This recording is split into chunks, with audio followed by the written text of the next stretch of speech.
주님은 산 같아서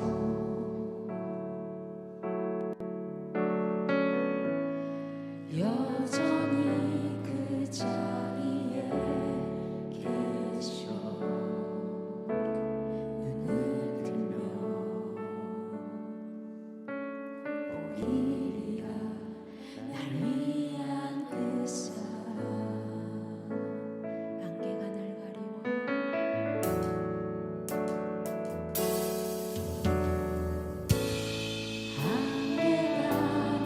가리워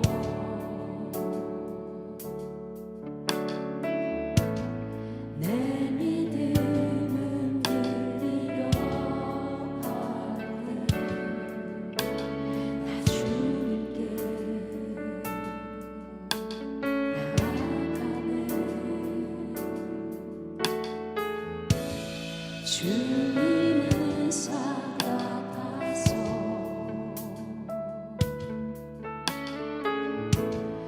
여전히 그 자리에 계셔. 눈을 들며 보이리라 날 위한 그 사랑. 주는 나의 도움이시며 주의 계획 영원하시네. 주의 위엄 앞에 믿음으로 순종해 예배드리리. 주님께서 나를 이끄시며 주가 항상 함께 하시네. 주의 사랑 앞에 믿음으로 순종해 예배드리리.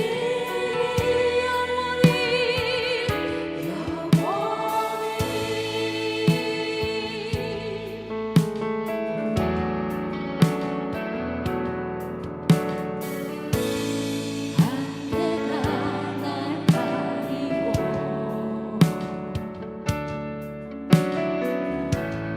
내 믿음은 들리려 하네. 나 주님께 나아가네.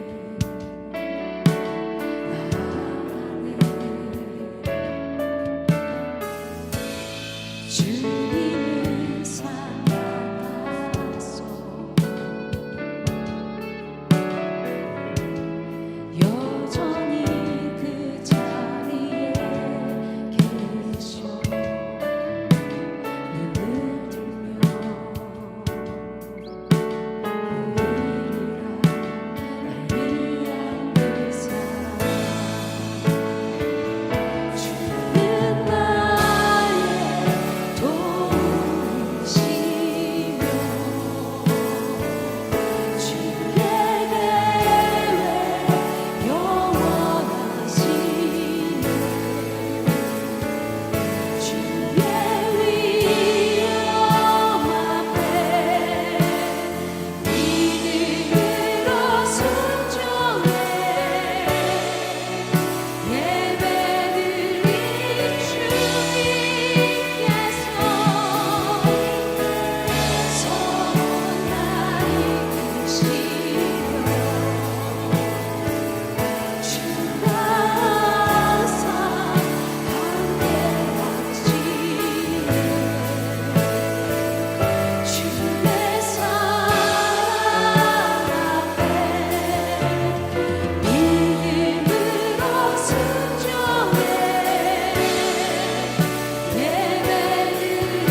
18절 말씀입니다. 창세기 20장 1절로 18절 말씀.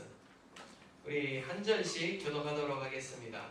아브라함이 거기서 네게부 땅으로 옮겨가 가데스와 술 사이 그랄에 거류하며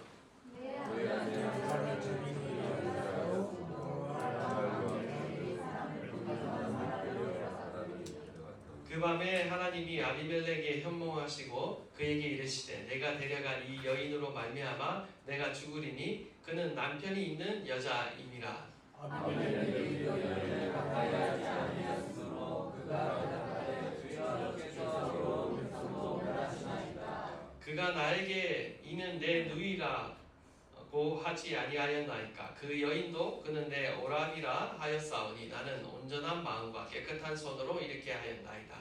하나님이 오늘도 그에게 이르시되 내가 온전한 마음으로 이렇게 한 줄을 나도 알았으므로 너를 막아 내게 범죄하지 아니하게 하였나니 여인에게 가까이 하지 못하게 함이 이 때문이니라. 이제 그 사람의 아내를 돌려보내라. 그는 선지자라. 그가 너를 위하여 기도하리니 내가 살려니와 내가 돌려보내지 아니하면 너와 내게 속한 자가 다 반드시 죽을 줄 알지니라.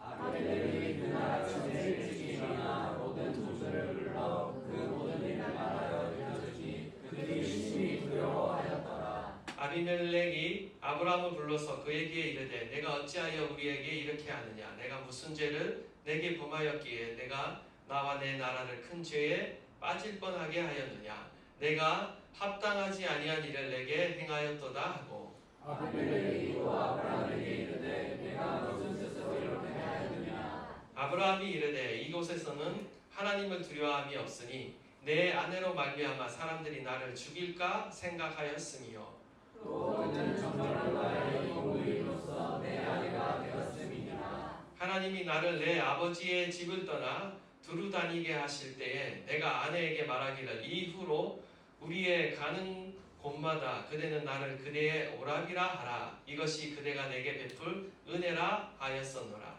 아비멜렉이 양과 소와 종들을 이끌어 아브라함에게 주고 그 안에 사라도 그에게 돌려보내고 아브라함에게 이르되 내 땅이 내 앞에 있으니 내가 보기에 좋을 대로 거주하라 하고 사라에게 이르되 내가 얻은 청계를 내 오라비에게 주어서 그것으로 너와 함께한 여러 사람 앞에서 내 주를 가리게 하였노니 내 일이 다 해결되었느니라. 아브라함이 하나님께 기도하며 하나님이 아비멜렉과 그의 아내와 여종을 치료하사 출산하게 하셨으니 여호와께서 이왕에 아브라함의 아내 사라의 일로 아비멜렉의 집의 모든 태를 닦으셨습니다. 아멘. 우리가 살아가다 보면요, 우리 자신에게 실망할 때가 있습니다. 그때가 언제인가 이렇게 돌이켜 보면요, 똑같은 실수를 반복하고요, 또 똑같은 실패를 거듭할 때입니다. 똑같은 죄에 다시 넘어지고 후회하는 일을 반복하다라는 것은요, 그만큼 우리 인간이 망각의 동물이고 얼마나 어리석은 건지를 반증하는 내용인 것입니다. 우리는 똑똑한 것 같지만 사실 똑똑하지 않습니다. 사실 실패를 통해서 우리가 무언가 교훈을 배운다라고 우리가 말하지만 사실 대부분의 사람들은 과거의 실패를 그냥 쉽게 망각하고요, 똑같은 패턴으로 똑같은 실수를 범하면서 그냥 살아가고 있다는 것을 발견하게 됩니다. 실패를 통해 교훈을 배우지 않는다는 거죠. 그러니 사람이 잘 바뀌지 않는 이유가 바로 여기에 있는 것입니다. 성경이 위대한 이유 중 하나는 어떤 인물의 행적을 기록하면서 그 어떤 경우에도 미화도 비하도 하지 않는다라는 거예요. 인물의 다양한 개성과 또 그들의 행적을 있는 그대로 기록하고 있다는 것입니다. 한 인간이 동시에 갖고 있는 선과 악, 진실과 거짓, 때로는 용기 있는 모습과 비겁한 모습을 그냥 있는 그대로 그 양면적인 모습을 적나라하게 우리에게 보여주고 있다는 거예요. 아브라함 역시 마찬가지입니다. 우리는 그냥 가볍게 아브라함의 이야기를 들으면 아브라함이 그냥 믿음의 사람이다, 위대한 믿음의 조상이다 라고 그의 어떤 뛰어난 믿음과 신앙과 업적만을 생각할 수 있는데 우리가 계속해서 아브라함의 일생을 돌아보면서 느끼는 것은 아브라함이 결코 그의 인생을 돌이켜보면 위대한 사람이 맞는가? 과연 믿음의 조상이 맞는가 하는 의문이 들 정도로 정말 우리와 유사한 점이 너무나 많다라는 거죠. 아브라함이 위대한 믿음의 조상이 될 수 있었던 것은요, 그가 스스로 잘나서가 아니라 하나님께서 그를 믿음의 사람으로 빚어가시는 하나님의 작품이었음을 우리는 깨닫게 되는 것입니다. 하나님은 오늘도 저와 여러분을요, 하나님의 작품으로 빚어가십니다. 믿음의 사람으로, 하나님의 사람으로 빚어가고 계십니다. 우리의 현재의 모습이 비록 실패하고 넘어진다 할지라도 하나님은 저와 여러분을 하나님의 위대한 믿음의 사람으로 오늘도 빚어가고 계신 줄 믿습니다. 오늘 본문을 통해서 그 하나님의 은혜를 우리가 발견할 수 있기를 바라고요. 그 또 하나님의 그 은혜를 우리가 의지할 수 있기를 바랍니다. 먼저 1절과 2절의 말씀을 다시 보시면 지금 믿음의 조상인 아브라함이 99세 때 일어난 일입니다.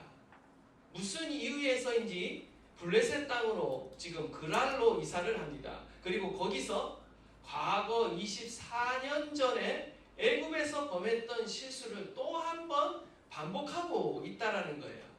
자신의 아내 사라를 누이라고 속임으로써 지금 그랄 왕 아비멜렉에게 자신의 아내를 빼앗길 위기에 처하게 됩니다.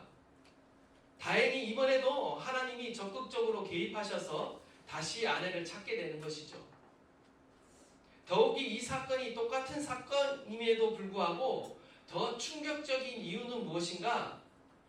그때와 달리 지금 아브라함은요, 인생의 여러 우여곡절들을, 굴곡들을 지나서 신앙이 지금 이제쯤이면 이제 성숙해지고 믿음이 더욱 단단해져야 될 시기라는 거예요. 심지어 언약의 후손으로서 이삭의 출생에 대한 예언까지 최종적으로 다 받아놓은 상태예요. 여호와 하나님에 대한 믿음이 굳건히 있었어야 함에도 불구하고 오히려 그의 신앙이 해이해졌습니다. 아니, 오히려 퇴보한 거예요. 오늘 본문을 통해 우리는 질문할 수 있습니다. 신앙의 연수가 쌓여도 인간은 변하지 않는 건가? 아브라함이 왜 똑같은 실수를 반복하는가? 그 원인은 무엇인가? 아브라함의 실패의 근본적인 원인은요, 바로 두려움에 있는 것입니다. 두려움. 우리 10절에서 11절 말씀 다 함께 읽도록 하겠습니다. 시작. 아비멜렉이 아브라함에게 이르되 내가 너 스스로 이렇게 하였느냐? 아브라함이 이르되 이곳에서는 하나님의 불감이 없으니 내 아내로 말미암아 사람들이 나를 죽일까 생각하였음이요. 아멘. 지금 이 말씀을 보면 아브라함이 나중에 아비멜렉을 만나서 한 변명이죠. 이곳에서는 하나님을 두려움이 없으니 내 아내로 말미암아 사람들이 나를 죽일까 생각하였습니다. 무슨 말입니까? 이들은 내가 믿는 하나님의 존재를 인정하지도 않고 두려워하지 않으니까 나를 죽일 수 있겠다라는 생각을 했다라는 거죠. 이는 사실 지금까지 아브라함을 인도하시고 지키셨던 그 하나님에 대해 불신앙적인 고백을 하고 있는 것입니다. 나를 지키시고 보호하시는 전능하신 하나님이라는 그 진리를 아브라함이 온전히 신뢰하지 못하고 있다는 거예요. 아브라함은 입으로 하나님을 믿는다라고 말하지만 정작 위기의 순간에 내 삶의 현장 속에서 하나님이 계시지 않는 것처럼 행동한 거예요. 안타까운 것은 그가 이미 기근 때에 이집트로 내려갔다가 비싼 수염료를 치르고 위기 가운데 구원하시는 하나님의 그 보호하심을 이미 한번 경험하였습니다. 그럼에도 불구하고 또다시 그 두려움을 극복하지 못하고 있는 모습을 우리는 보는 것이죠. 두려움 가운데 또다시 인간적인 꾀를 내고 있는 모습을 우리가 보는 거예요. 이것은 한마디로 나의 삶의 현장 가운데 현실의 위기 앞에서는 하나님은 아무런 소용이 없다. 아무런 역사도 일어나지 않을 것이다. 라고 고백하는 것과 마찬가지인 것입니다. 이것은 일종의 기능적 무신론입니다. 제가 예전에 한번 기능적 무신론에 대해서 말씀드린 적이 있습니다. 하나님의 존재에 대해서 이론적으로는 알고 있고 지식적으로는 인정하고 있으나 삶의 현장 가운데서는 마치 무신론자처럼 우리가 행동하고 있고 반응하고 있는 것을 말하는 거예요. 우리는 교회 안에서 그리고 예배 가운데는 다들 엄청난 믿음의 사람인 것처럼 말하지만 이 교회 밖을 나서는 순간 우리는 어느덧 기능적 무신론자가 되어버릴 수 있다는 거예요. 직장과 돈 문제 앞에서, 가정의 문제 앞에서, 학업의 문제 앞에서, 장래의 미래의 그 걱정과 그 문제 앞에서 우리는 마치 하나님이 계시지 않는 것처럼 반응하며 행동하며 살아간다는 것입니다. 아브라함은 하나님의 약속보다 눈앞에 보이는 환경과 생명의 위협이 더 크게 보였습니다. 더 두려워했다라는 거죠. 재밌는 사실은 오히려 이방인인 아비멜렉이 이러한 아브라함을 책망한다라는 거예요. 오히려 우리가 세상을 책망하고 믿지 않는 자들을 책망해야 되는데 오히려 세상으로부터 책망을 받고 있다라는 것입니다. 8절과 9절 말씀 우리 한번 다 함께 읽겠습니다. 시작. 아비멜렉이 그날 아침에 일찍 일어나 모든 종들을 불러 그 모든 일을 말하여 들려주니 그들이 심히 두려워하였더라. 아비멜렉이 아브라함을 불러서 그에게 이르되 내가 어찌하여 우리에게 이렇게 하느냐? 내가 무슨 죄를 내게 범하였기에 너와 내 나라가 큰 죄에 빠질 뻔하게 하였느냐? 내가 합당하지 아니한 일을 내게 하였도다 하고. 아멘. 지금 아브라함은 이곳 사람들이 하나님을 두려워하지 않을 거라고 말했지만 그러나 어떻습니까? 8절에 분명히 밝히고 있죠. 그들이 심히 두려워하였더라. 그들은 하나님을 두려워하는 자들이었어요. 정작 하나님을 두려워하지 않은 사람은 누구예요? 아비멜렉이 아니라 사실 아브라함이었습니다. 아브라함이 하나님을 두려워하지 않았어요. 오히려 아브라함은요, 하나님보다 사람을 더 두려워한 거예요. 때문에 이 사단이 나게 된 것입니다. 오늘 본문은 하나님을 두려워하는 아비멜렉과 오히려 하나님을 경외하지 않는 아브라함이 대조를 이루고 있는 거예요. 오늘 본문 가운데 아브라함보다 아비멜렉이 더 온전하고 의로운 사람인 걸 보게 됩니다. 그의 대화를 쭉 보시면 오히려 아비멜렉이 하나님 앞에서 온전하고 더 의로운 사람이에요. 때로는 세상 사람들이요, 신앙인보다 더 윤리적이고 더 정직하고 더 성실할 때가 더 많습니다. 우리가 일부러는 하나님을 믿는다라고 말하지만 진정 하나님을 경외하는 삶을 우리가 살아가지 않으면요, 오히려 세상 속에서 하나님의 영광을 가릴 수가 있습니다. 오히려 부끄럽게 할 수가 있어요. 우리가 하나님을 경외하는 삶을 우리의 입술로뿐만 아니라 우리의 삶을 통해서도 나타나야 되고요. 우리의 현장 가운데, 우리의 삶의 현실 가운데 나타내야 하는 것입니다. 기능적 무신론을 버려야 한다는 거죠. 어제의 믿음이요, 오늘의 승리를 보장하지 않습니다.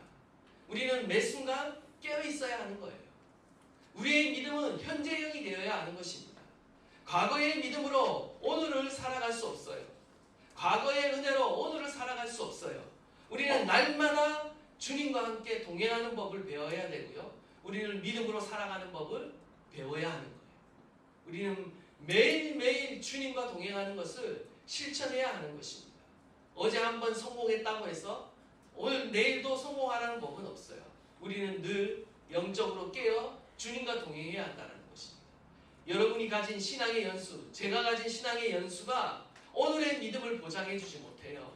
자칫 잘못하면요, 우리도 더 못난 결정을 할 수가 있는 것입니다. 자만하지 말아야 하는 것입니다. 믿음의 거장인 아브라함도 넘어졌습니다. 우리는 하나님의 말씀을 경외하고 하나님을 경외함으로써 세상 두려움을 이겨야 하는 것입니다.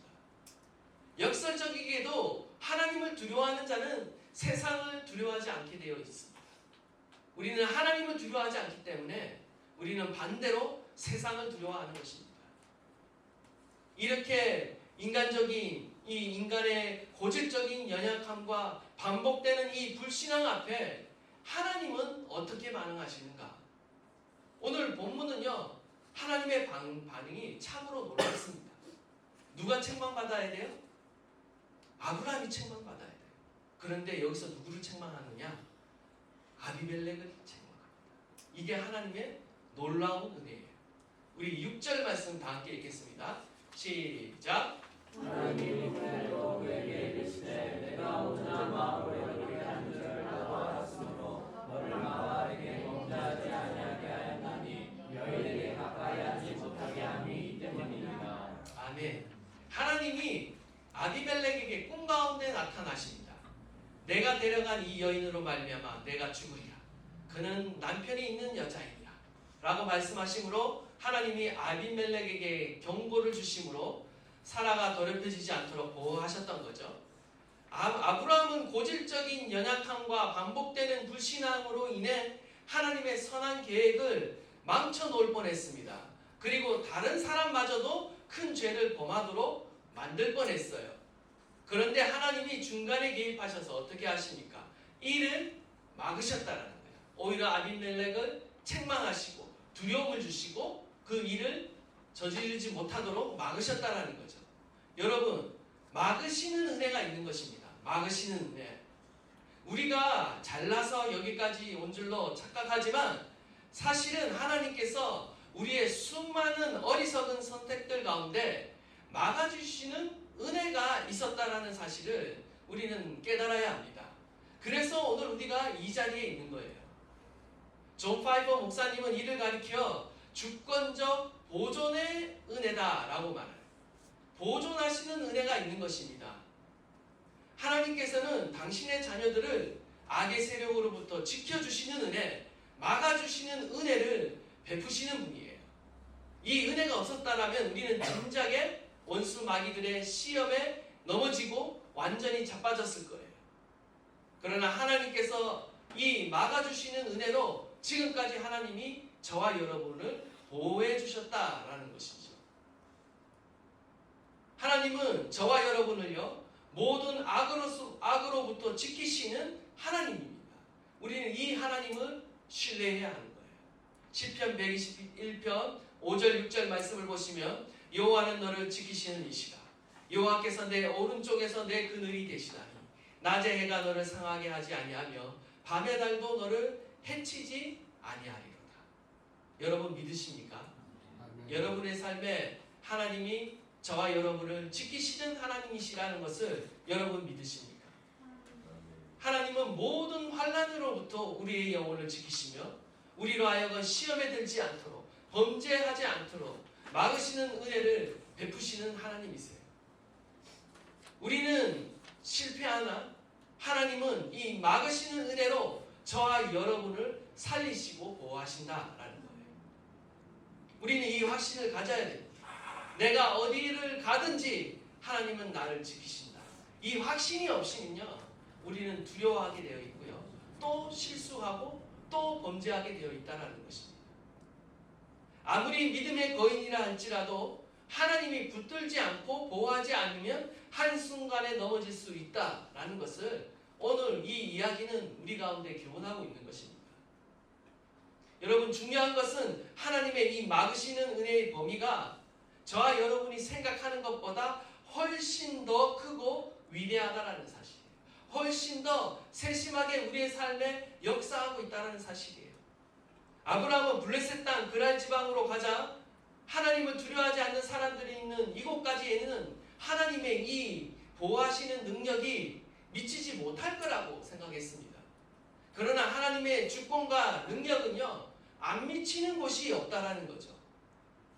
하나님의 막으시는 은혜의 범위는 개인의 자유의지로부터 시작해서 세상의 모든 역사에 이르기까지 역사하신다라는 겁니다. 하나님의 그 능력을 여러분 제한하지 마십시오. 여러분 아비멜렉이 사라를 데려갔습니다. 근데 그 사라를 건들지도 않고 그냥 그대로 다시 돌려보냈다. 이거는 사실 있을 수 없는 기적입니다. 뭐 이 아비멜렉이 특별히 도덕적으로 절제력이 뛰어나서가 아니에요. 하나님께서 한 개인의 마음과 상황까지도 하나님께서 직접 통제하셨다라는 거예요. 하나님은 인간의 어떤 악한 의도가 실행에 옮겨지지 않도록 보이지 않는 힘을 행사하실 수 있는 분이세요. 하나님은 지금도 역사하고 계십니다. 단순히 죄를 막는 것에 그치지 않고요. 하나님의 거룩한 계획이 이루어지도록 역사하세요. 아브라함은 두려움 때문에 아내를 포기했어요. 하나님의 선한 계획을 포기했어요. 그러나 하나님은 포기하지 않으셨습니다. 사라의 태를 통해 이 약속의 자녀 이삭이 태어나야 했기 때문에 하나님은 자신의 약속과 영광을 지키기 위해 인간의 어리석은 선택에도 불구하고 하나님의 계획이 망쳐지지 않도록 하나님은 보호하셨어요. 적극적으로 개입하시고 상황을 조정하십니다. 끝내 하나님의 선한 계획이 이루어지도록 섭리하세요. 이것은 하나님께서 우리의 인생 가운데 발생하는 수많은 변수와 환경들을 일일이 다 통제하시고 동시에 관여하실 수 있다는 것을 보여주는 예시입니다. 뿐만 아니라 하나님이 이러한 막으시고 보존하시는 은혜는 아브라함, 즉 신자의 실수만을 수습하시는 것이 아니라 아비멜렉, 불신자의 행동도 막으시는 은혜로 나타났어요. 하나님의 이러한 역사는요, 무엇을 우리 가운데 가르쳐주고 있는가? 이것은 지금 이 세상을 지탱하고 유지하는 힘이 인간의 법이나 윤리가 아니라는 거예요. 하나님께서는 지금도 세상의 악이 폭주하지 않도록 억제하고 계시며 막고 계신다는 거예요. 하나님이 이 세상 역사를 주관하고 계신다는 것을 보여주는 예시인 것입니다. 우리가 어제 큰 죄를 짓지 않은 것은 우리의 결단력이 좋아서가 아닙니다. 우리가 절제력이 뛰어나기 때문이 아닙니다. 하나님께서 어젯밤 우리를 막아주셨기 때문인 거예요. 만일 하나님이 그 억제하시는 손길을 단 1초라도 우리의 삶 가운데 완전히 거두신다면 우리는 어쩌면 아브라함보다도 더 비참하게 쓰러지고 넘어질 수 있다는 사실을 기억하셔야 하는 거예요. 세상보다 우리가 더 악하게 타락할 수 있어요. 조건만 갖춰지고 맞춰지면요, 우리도 더 악해질 수 있고 더 비참해질 수 있는 게 우리의 인생인 거예요. 그 조건을, 환경은 만나지 않았기 때문에 그나마 우리가 이런 정상적인 신앙생활을 할 수 있는 거예요. 하나님의 보호하심이라는 거죠. 때로는 우리의 인생 가운데 내 자신이 나의 인생을 망쳐놓았다라고 생각하는 순간이 있을 수 있습니다. 스스로에게 실망할 때가 있고 자신이 저지러 놓은 어떤 실패를 후회할 때가 있습니다. 그러나 그럼에도 불구하고 우리는 분명하게 기억해야 합니다. 하나님은 그 순간에도 우리를 보호하고 계시며 지키시고 계신다는 사실입니다. 하나님의 영원한 계획은 취소될 수가 없습니다. 하나님은 반드시 저와 여러분을 그리고 자녀들을 하나님의 약속 가운데로 인도해 주시고 계신다. 우리가 이러한 사실을 믿는다면요, 우리는 두려워하지 않게 될 것입니다. 하나님을 신뢰하게 될 것입니다. 우리는 하나님을 더욱 신뢰함으로 우리가 가진 그 모든 두려움을 극복하고 이겨야 하는 것입니다. 구원은 우리가 하나님을 붙드는 힘에 달려있는 것이 아닙니다. 오히려 하나님이 우리를 붙드시는 그 힘에 달려있는 거예요. 하나님의 열심히 이를 이루시고 계십니다. 우리는 반복되는 실수 가운데도 불구하고 저와 여러분을 포기하지 아니하시는, 끈질기게 붙드시는 그 하나님의 열심히 저와 여러분을 살리신다, 구원하신다라는 것입니다. 마지막 이 문제를 풀어가는 하나님의 방식이요, 참으로 놀랍습니다. 우리 7절 말씀 그리고 17절 말씀 다 함께 읽겠습니다. 시작. 이제 주의 사랑을 들려보내라. 그는 선자라 그가 너를 위하여 기도하리니 내가 결국 내지 않으면 너와 내게 속산자가 반드시 죽을 줄 알지니라. 아브라함이 하나님께 기도하매 하나님이 아벨과 그의 아내와 여종을 치료하사 출산하게 하셨으니. 아멘. 여기 보시면 참으로 놀랍죠? 하나님이 아비멜렉에게 아브라함은 선지자니 그가 너를 위해 기도해야 너가 살 것이다 라고 어떤 해결 방법을 알려주세요. 아브라함이 잘못했으나 하나님이 아브라함을 오히려 선지자다라고 대우해 주시면서 그가 너를 기도해 줘야 내가 살 것이다. 오히려 아브라함을 높여주고 계시죠. 결국 아브라함이 아비멜렉을 위해 기도할 때 비로소 하나님이 용서하시고 그 집안을 치유하시고 또한 출산할 수 있도록 축복해 주셨어요. 하나님께서 아브라함을 선지자라고 일부러 밝히시는 이유는요, 먼저 아브라함을 바라보는 이 아비멜렉의 인식을 의도적으로 바꾸시기 위함인 겁니다. 아비멜렉은 아브라함을 그냥 힘 있는 족장 정도로만 여기고 있었을 거예요. 때문에 아마도 이 족장과 이 동맹 관계를 맺으려고 사라를 취했을 거예요. 정치적인 의도가 있었다라는 거죠. 뭐 그 사라를 보고 뭐 사랑해서 뭐 아내를 한 명 더 얻으려고 했던 게 아니라 다분히 정치적인 의도를 가지고 아브라함의 아내를 취했을 거라는 거죠. 그런데 하나님께서 이 아브라함을 선지자를 소개함으로써 아브라함이 오히려 아비멜렉보다 더 영적으로 높은 위치에 있는 자임을 알려주고 계시는 거예요. 영적인 권위를 세워주심으로 인해서 두려워하도록 만드시는 거죠. 이로 인해 나중에 아비멜렉이 어떻게 합니까? 사라를 돌려줄 때 이제는 정치적인 이유가 아닌 종교적인 이유에서 아브라함에게 후한 재물을 내어주게 됩니다. 그리고 아브라함이 그를 위해 기도해주는 그 과정을 거치게 되는 거예요. 이를 통해 하나님께서는 아비멜렉의 인식을 바꿔주실 뿐만 아니라 또한 아브라함의 인식도 바꿔주십니다. 하나님은요, 아브라함을 가르치고 계시는 거예요. 그를 선지자로 지칭하심으로써 그의 사명이 하나님의 말씀을 받아 사람들에게 전달할 자이다 라는 것을 명확히 밝히시는 거예요. 그가 정체성을 잃어버리고 두려움 가운데 엉뚱한 일을 행할 때 그를 오히려 하나님께서 주신 사명을 다시 한번 그 가운데 일깨워주고 계시는 거죠. 우리의 사명 역시 아브라함의 사명을 이어받은 자라는 거예요. 선지자적인 사명이 우리 가운데 있습니다. 오늘도 성도들이 각기 일터와 학교와 자기가 살아가는 그 처소에서 각자의 주어진 일을 행할 때에 우리 역시 하나님의 말씀으로 이 세상 사람들에게 선포하며 전하는 선지자적인 사명이 있다는 사실을 망각하면요, 우리가 이 세상에서 세상 사람들보다 더 못난 모습으로 살아갈 수 있다는 것입니다.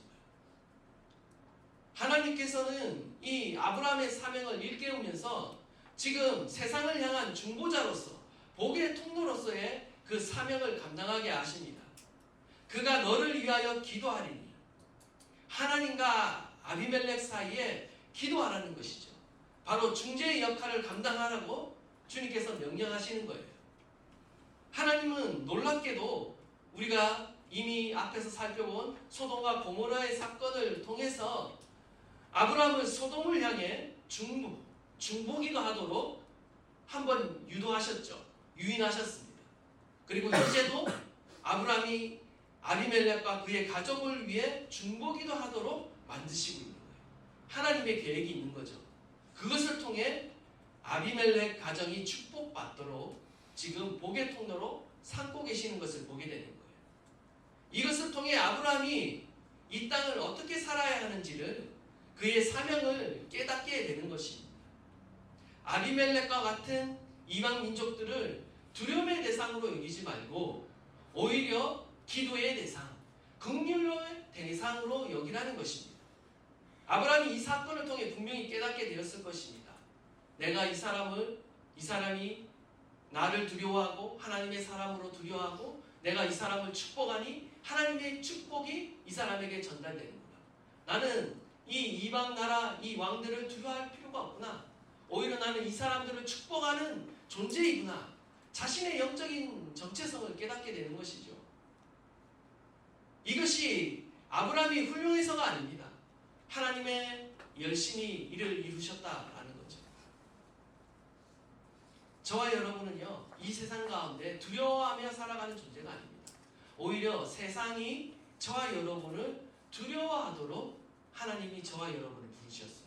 이 세상 가운데 하나님의 선지자로, 하나님의 말씀을 전하는 자로, 그리고 오히려 이 세상을 축복하고 중보하는 자로 하나님이 저와 여러분에게 영적인 권위를 허락해 주셨다라는 거예요.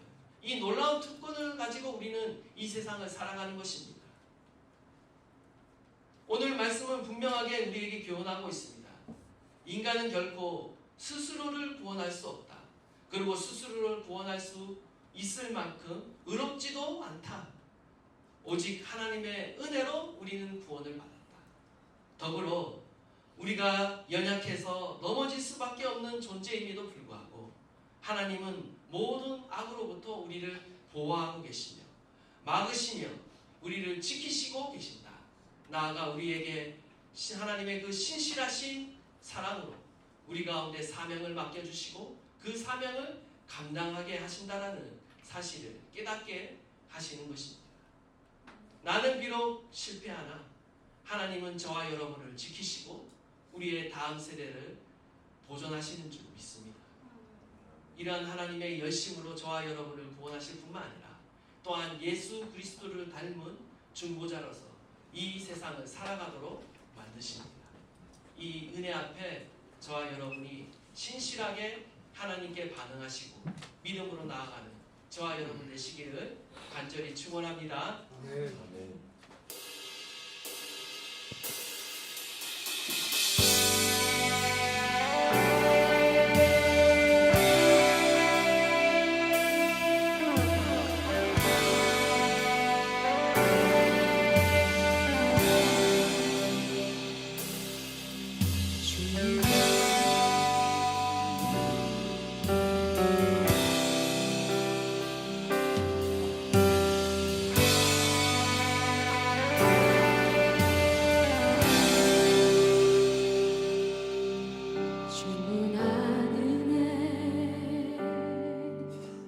연약한 모습도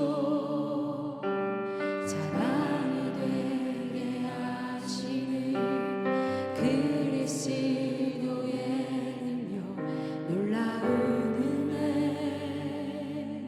그 크신 사랑이 죄로 죽은 우리 모습 다시 일으켜 주시네.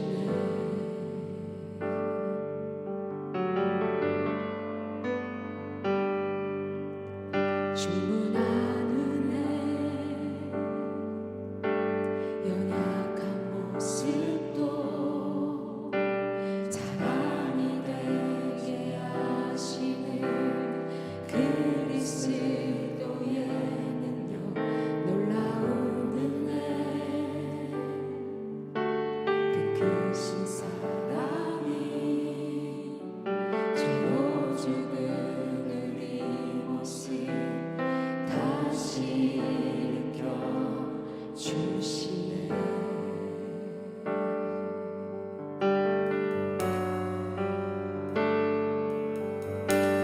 주의 은혜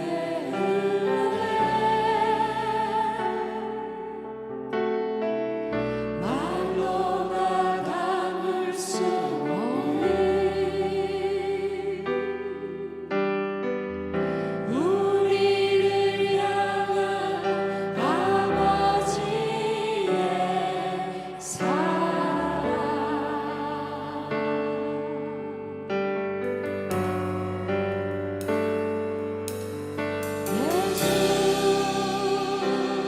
예수의 이름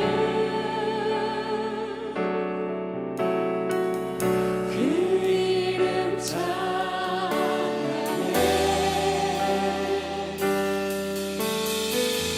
부족한 모든 주님의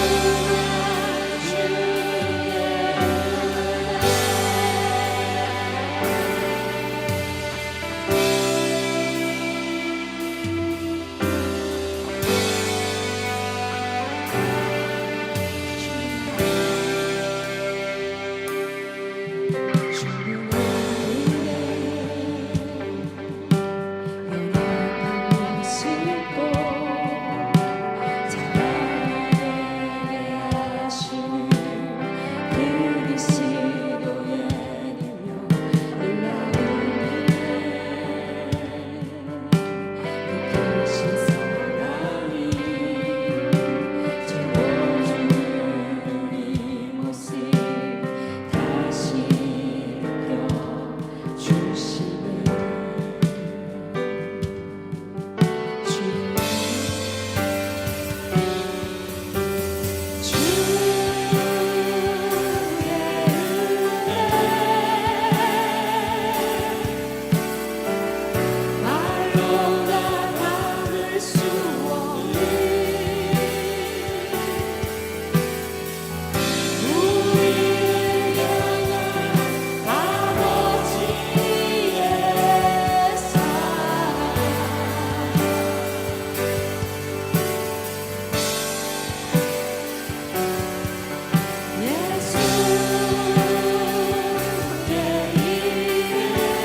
그렇습니다.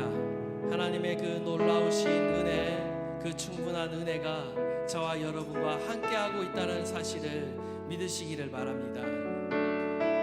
아브라함이 위대한 믿음의 조상이 될 수 있었던 것은 그가 스스로 잘나서가 아닙니다. 하나님의 이러한 끈질긴 보호하심과 은혜가 있었기에 하나님이 오히려 그를 믿음의 사람으로 빚어가시고 그를 하나님의 걸작품으로 만들어 가셨습니다. 하나님이 이 놀라우신 은혜와 사랑으로 저와 여러분을, 그리고 저와 여러분의 모든 자녀들과 우리 다음 세대들을 하나님의 걸작품으로 빚어가고 계십니다. 믿음의 사람으로 빚어가고 계십니다.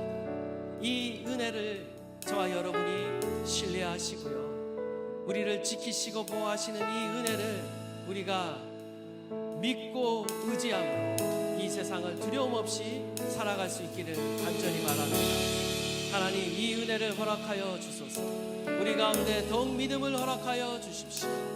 하나님, 기능적 무신론자가 아니라 실제적으로 하나님을 신뢰하고 믿고 의지하며 살아가는 자가 되게 하여 주십시오. 그리함으로 이 세상 가운데 하나님의 그 복음의 통로가 되게 하시고 하나님, 이 세상을 향한 하나님의 중보자가 될 수 있도록 저희들을 새롭게 하여 주시옵소서. 우리 다 함께 한번 주여 부르짖고 통성으로 기도합니다. 주여.